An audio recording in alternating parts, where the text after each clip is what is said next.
జై శ్రీరామ్.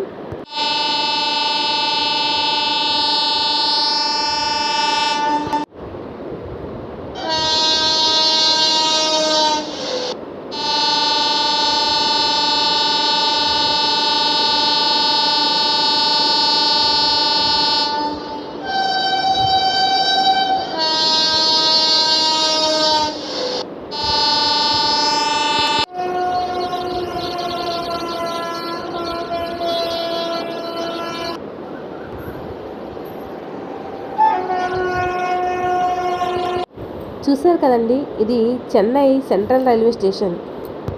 దక్షిణ భారతదేశంలో అత్యంత రద్దీగా ఉండే స్టేషన్లో ఇది ఒకటి. ఇది చెన్నై మరియు చుట్టుపక్కల ప్రాంతాలకు కీలకమైన రవాణా కేంద్రంగా పనిచేస్తుంది. నగరాన్ని భారతదేశంలో వివిధ ప్రాంతాలకు కలుపుతుంది. ఈ స్టేషన్ 1873 నాటి గొప్ప చరిత్రను కలిగి ఉంది మరియు పెరుగుతున్న ప్రయాణికులు, రైళ్ల సంఖ్యలకు అనుగుణంగా అనేక విస్తరణ కూడా గురైంది. దీన్ని జార్జ్ హార్డింగ్ రూపొందించారండి.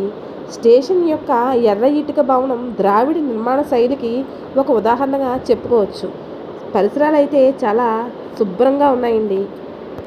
ఇక ప్లాట్ఫారమ్స్ అయితే 17 ఉన్నాయి.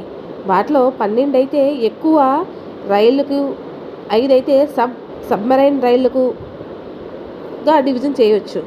మేజర్ జంక్షన్గా Chennai mail, Howrah mail, Coromandel express వంటి మార్గాలు కలుపుతూ ఒక జంక్షన్ ఉంటుంది. దాన్ని మేజర్ జంక్షన్ అంటారు. ఈ స్టేషను 1873లో స్థాపించారు. అయితే భారతీయ రైల్వే నెట్వర్క్లో ఒక కీలక భాగంగా ఉంటుంది. చెన్నై సెంట్రల్ ఉచిత పబ్లిక్ వైఫై అందించిన మొదటి భారతీయ రైల్వే స్టేషన్గా చెన్నై రైల్వే స్టేషన్ని చెప్పుకోవచ్చండి. చూశారు కదా పరిసరాలు ఎంత శుభ్రంగా ఉన్నాయో. అయితే ఇక్కడ దృష్టిలోపం ఉన్నవాళ్ళు బ్రెయిలీ నావిగేషన్తో సహాయంగా మ్యాప్ను కూడా ఏర్పాటు చేశారండి. ఈ స్టేషన్ లోపల అంతర్జాతీయ టికెట్ కార్యాలయం కూడా మనకు అందుబాటులో ఉంది. చెన్నై సెంట్రల్ రైల్వే స్టేషను మన దక్షిణ భారతదేశంలోనే అత్యంత రద్దీగా ఉండే స్టేషన్లో ఇది ఒకటి. ఏమంటారు? చూశారు కదా, ఎప్పుడు ప్రయాణికులతో కిటకిటలాడుతూ ఉండే స్టేషను. చూశారు కదా.